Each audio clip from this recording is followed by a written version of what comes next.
So hi, one of the Noise podcast here with Sales Ahead. We're gonna ask them some questions today about their new single, In Fear and Loathing. I'm gonna start. So congrats on that, by the way, guys. How you feel about the response to it so far?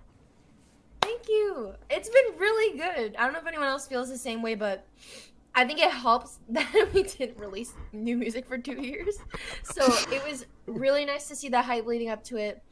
And then midnight when it dropped, that was the first time that people were fucking going nuts over it, like right when it dropped. So that alone just like made us really happy. Yeah. So. Yeah. And I mean, even people over at Kingdom Leaks love it. I saw you tweet about that. Yeah, that's true. Yep. That's never happened to us before. Let me just tell you That's something. pretty exciting, actually. So like growing up in like the Ocean County music scene, like when I was like younger, like y'all's age, I like hung out with all the metalcore kids, and like the cool thing to do was like torrenting at that time and like downloading leaked albums, and like everyone would always be like, yo, did you hear that like the new Of Machines leaked on Kingdom Leaks, or like the new Day to Remember blah blah blah. And like that was where like important like scene bands like would have their like shit leaked. And so to have that happen 10 years later to me, I've been waiting, but like it was worth the wait, like, and to see that like on Kingdom Leaks like made my life. So you have no problem with your stuff being leaked, I would assume? Okay. Awesome. I'll keep that in mind. It's gonna happen anyway, I guess. It's gonna happen regardless. I'm flattered that people like are like, yo, can you get that for me? Yeah, like, typically like when the smaller bands that I know get their shit leaked, like no one really bats an eye at it. Like I was the only one that commented on Gold Flame's album, but I saw a couple people actually comment on your single, and then this morning I saw someone ask for your last EP, a download of that. So I thought that was pretty cool. I was like, someone liked the single, I guess. Yeah, and that's what makes it worth it. Yeah. So I'm gonna have that. Like, I think total over the like ever since we've been on our DistroKid, which is our distributor for like all our like releases and stuff. I think like the 4 or 5 years we've been on DistroKid, we've made a total of like tops $300. So Nice. It's really not a big deal. That's nice. It's spread out across like 4 years. Like it's fine. It's totally fine. He'd rather have more people just listen to the song. Exactly right. Yeah, for sure. Alright, that's fair. Can you tell me if there's any meaning behind the cover art or name? So the name of the song, it's just from the hook, because I have to just preface with like there is no relation to the movie. I saw it once. I was like 15. It was like way over my head. I didn't understand it. It was just a colorful acid trip that I just watched sober. Okay. 'Cause we've already had questions about that. So just to clear the air on that. But it's the song title is just from like the hook, and the art, we're trying to do some like world building type stuff with like the band. Like, you know, we've always talked about doing concept albums, so I think it's kind of like us like kind of playing around with imagery, and I guess it also has to do with like the symbolism of the song, like being a guarded person, being anxious, someone always like on your toes, like worried about the like 6 steps ahead for the next bad thing to happen. So, and we also wanted to experiment more with like we wanted to go back to darker, like a darker color palette. That's kind of where we started with Years in Waiting, and then Morning Sun was kind of more hopeful, a little more like bright. So then we went to that place, and now we're going back. Going backwards. Yeah, exactly. All right. So that's kind of what inspired that. Okay. Solid. So what was your writing process like for this song then? It was supposed to come out a couple of years ago. What happened there as well? Yeah. Can we We delve are into very that story? slow. Yeah, we're just really slow at writing. Ryan and I worked on that song in our old practice space, which was just a barn, but it just it takes time to write music and put it out, and 3 years passed by and it's finally out. Okay. Yeah. All right. And I feel like we've been playing that song forever. yeah. Yeah, I mean it's out now, but we've actually been playing it at shows for like over a year. Goddamn. Mhm. We Wow. So for us, started it's not even a new song. Yeah. exactly like if you saw us September 2019 and beyond, before times, you heard Before the COVID. song. Mhm. But yeah, exactly. BC. So it's really not like new, but like it does still feel like new and exciting because a lot of people have only like listened to us, never come out to a show. So it was still like like we still wanted to put these songs out because we're really proud of them. Like I love like I love this single. Like we're putting so far on the horizon we have one more new single. Beyond that we don't know. So Okay. but like yeah, it was really exciting to just put it out, just have something new. But like 3 years ago Joe wrote the instrumental and brought it to us, and we loved it. I finally put down the lyrics the following spring, and then we tracked a demo, and then we just sat on it. Like we did want to put a plan in place to like put it into motion, like get a single out, but you all know like it's expensive to live in New Jersey and exist in New Jersey. Like so on top of that, trying to get together studio time, we tried to work out a couple ways to do it on a budget, but we hit a couple hiccups, and just truth be told, we just went back and just tracked it the way we did Morning Sun. Okay. So Yeah. Mhm. Come to think of it, we actually we recorded it. We started recording it like a year ago, but the drum tracks didn't work out, and we had to like restart. yeah. So I don't know if Ryan sucked. remembers when we tracked the drums the first time, but Maybe December or January. Of last year. Yeah. Goddamn. Wow. Sounds about right. Long process. Yeah. Yeah. And like just so much comes, I mean, anyone who would watch this and is also a musician like knows how it is. Like sometimes stuff just happens, and maybe there's like something wrong with the drum tracks, or like you couldn't get studio time to like together in time to like release it on like the schedule you wanted. Mhm. There's just like a myriad of like any conceivable issue that you could come up with, we ran into with this and the next. So, but I mean, it's funny how like it felt like we waited so long to put this out, and now that it's out, it's just like okay, cool. Like On to the next one. it's not even like that big of a deal. Yeah. Oh. Man. All right. Yeah. I know it was like 3 years ago, but if you can remember, can you tell me where your headspace was while creating this song? Oh yeah. In fact, I would even wager to say that like my headspace is still kind of there now. Oh. Okay. The lyrics I wrote right before we went on our like second tour that we've ever done. Mhm.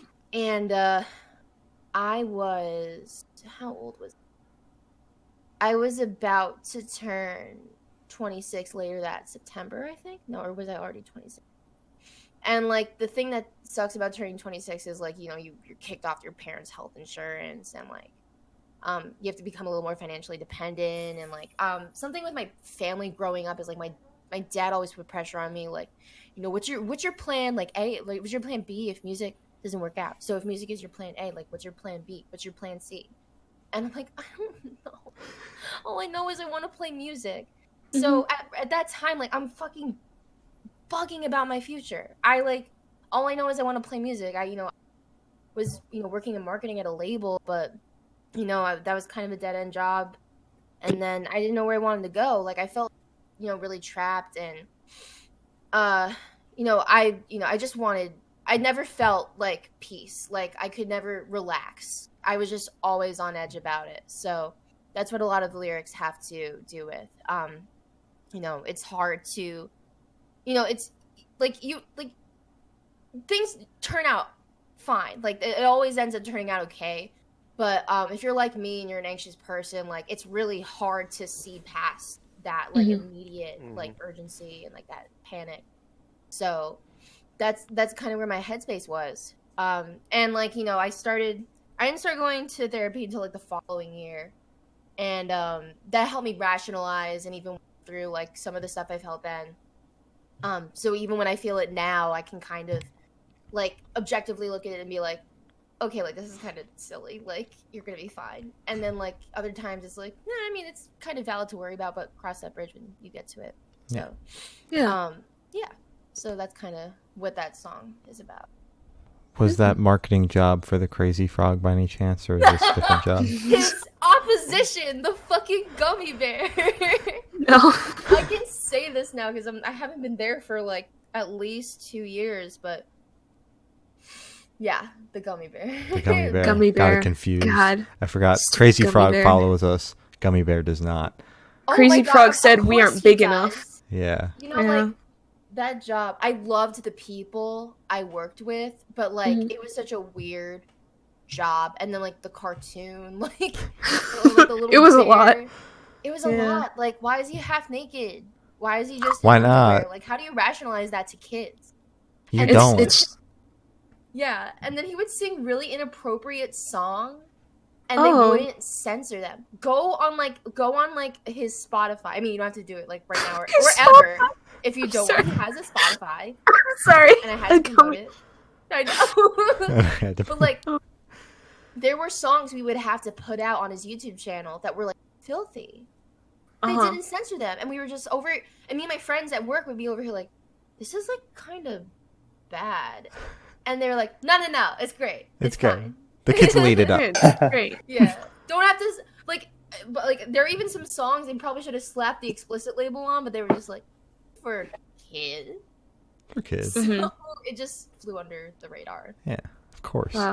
Well, he just recently released a song called Sunset on October 25th. Oh man, I So- can't believe we missed it. Oh Yeah, it's called Sunset. It looks Oh, really no. majestic. missed I'm it. So upset we didn't get a chance to chat about it. So this question should be super, super quick off the top of your head. Everyone has to do it, by the way. I want you to describe this new single for new listeners in 3 words. Whoa. 3 words. Frantic, fast, shreddy. Ooh, Those are shreddy. mine. Prague at times. At times. Okay. No, it's not. It's 3. Can you count? That's 3. 3. Is there a 3. dash in between everyone? What? It's 3 words. Prague Yeah. at Is that your times. 3 words, or is that supposed to be all one? That's the 3. Oomph. Okay. So it's a phrase. It's not just like 3 Yeah. No, it could be- descriptive Oh, words. That'd be a phrase. It could be descriptive words or it could be a phrase. It's really up to So you. I'm just Sorry, gonna I say interpreted that differently. I'm gonna say slightly math rock. Okay. Slightly math rock. So you guys are just Okay. throwing genres out there. You're like, it was kind of guess. this, sort of that. Yeah, just sort of that. Yeah. Yeah, it's I don't dark. know. It's riffy. What do the kids say? It's a banger. Banger. It's a banger. Oh. I think I called it a banger during the The kids podcast. I say it. can't I remember. agree. You did. Kids say I it. Dark did. riffy banger. It's a dark riffy banger. It's Riffy great. banger. Riffy banger. Wonderful. I was just gonna say, got some gabagool. wait. There is relevancy there though. There's some relevancy. The demo name for this song for years was gabagool. Yeah, that's how I Gabagool. refer to it. I told that to my parents, and they were so proud. Gabagool. Gabagool. Yo, play Gabagool. It's Now my people favorite know. song. You can say that now. When did you, Sierra? When did you stop? When did you stop calling it Gabagool when we played it live? We were like insisting you'd call it Gabagool live. Yeah, I know you guys begged me. Yeah. You were like, "Yeah, Oh we're my playing In Fear and God. Loathing." We're like, "We're playing." No, what?" I would always say, no, Sierra, tell them what it's really called. Tell them for real. Holy Tell shit, them that's right. That was Wow. at least last year. That was definitely last year. Up to last year. Oh, Like, did we do that at October, Arlene's October, Grocery? what? Maybe Arlene's Grocery. we did. We You're all. right. Yeah. So we actually have played that song out sooner. Wow. So May of last year. Nice. Wow, Insane. man. Man. All right, Yeah. it's crazy. So while going through this track, what band or artist influence pop out the most, if any? Sean, Dance Gavin Dance. That's like the main two. Mm-hmm. I mentioned like a little bit of movements, but basically because like I guess around 2017, Movements put out Feel Something. I think that was in 2017. So like I was definitely listening to a lot of that at the time. Mm-hmm. Yeah, Joe hit the nail on the head. All right. Sure. Oh, that's everybody. Okay. Everyone's back in Solid. that. Yeah, like what's it Yeah, called? Chan is what I would say. Yeah. Like yeah, because those are pretty much our like major influences. It was not like till later on like started like looking at more like math rock stuff. So like definitely like Chan and DGD because like it's got like the leads are like very singable, but like it's riffy. It's shreddy. So Yeah. All right. for sure. Solid. So is there a certain feeling you want your listeners to have while going through this track? Man, it's like you know how you put on sad songs when you're sad Mhm. because like it helps comfort you for some reason. Mhm. Like that whole like paradigm. Like when people feel like worried and anxious about like the state of their life, state of the world, like I want them like to put on that like this song and feel like validated. Yeah. I don't like want them to feel like I want them to feel like affirmed and like their struggle with like if they're actually like combating like anxiety or if they're just like anxious about something like tired of like I don't know like the type of people who like get pissed when someone just says you need to calm down like Oh, yeah. that like I want them to like like if they get pissed at stuff like that and they listen to that song they're like you know what no I will not calm down. Okay. Yeah, I don't know. That's not Yeah, 100% you'll say no. Let the hate flow through you. All the rage. Yeah. Solid. So we like to end interviews like this off with this last question. What are you guys working on? I know you literally like just released this single, but is there like We are anything working. else? Tell us You are everything. Yeah, we're trying. You know what? We like we really tried so hard to bang out as much stuff as we could this year, but like with this year, This Yeah. year in best general. we could. I'm just happy we got like some singles recorded. So In Fear and Loathing is out now. So there's gonna be one more. I can't Okay. say for sure when it's gonna drop, but definitely early next year. There's just a couple. Well, there's the music video. We're working on the music video right now, and it's kind of like a fun long joke now because like there's an outdoor part to it. Mhm. And Okay. every time we try to get together to film this outdoor part, it rains or it's nasty. Just do like a Aw. metalcore, like a 2010 metalcore kind of scene. Yeah. you I'll will go just back to be- 2006 metalcore, bro. Come on. Okay. Why not? Basically, yeah. So, Can we mention Good Noise Fest? oh yeah. I Sure. have that. You already did. Yeah, we You did. just Yeah, you just. Alright. Sorry, we're gonna be on it. Yeah, they're on yeah. it. Lineup's They're on been it. leaked. Next one, It's just whenever- them. It's Sorry just for them. spoilers. It's just them. Just us. An evening with sales ahead. With sales Yeah. ahead. with With sales. With- I know I that's think we the would record worst. a When few you more try to songs write for that an out, evening it with- just sounds so funny. With That's sales why you use ahead, X. and then Joe is on another set as well. Mm-hmm. Yes. Yes. Yeah. Yeah. What else? Solo do we have? set. We're gonna try to bang out some other stuff that we've Okay. been planning on, like not new songs, but just like reworks or like acoustic versions. Oh, okay. We've been working on them, but it's just this year, and then I don't know, life. Life. Yeah, and that's this year. valid. But definitively a single early 2021 for sure. All right. Okay. Exciting Excited. stuff. Mm-hmm. So as Gloria said, that's all the questions we have today. Is there anything you'd like to plug? Yeah, sure. In Fear and Loathing is out now, wherever you listen to music. And And then by the time that this drops, I'm guessing the music video will be out too, because that's coming out this week. You know, of that we are recording this, and then yeah. If you like us, please follow us on Spotify, and like we're on social media, just like at With Sales Ahead everywhere. And that's it. That's all I got. Yeah, and also like if you're watching this and like us already, thank you. And thank you, Good Noise. Thank you guys for having us back. I appreciate it. So Of course, yeah. Yeah, always blessed having you guys on. Yeah. Thank you for sitting down with us, guys. This has been With Sales Ahead, and we're the Good Noise Podcast.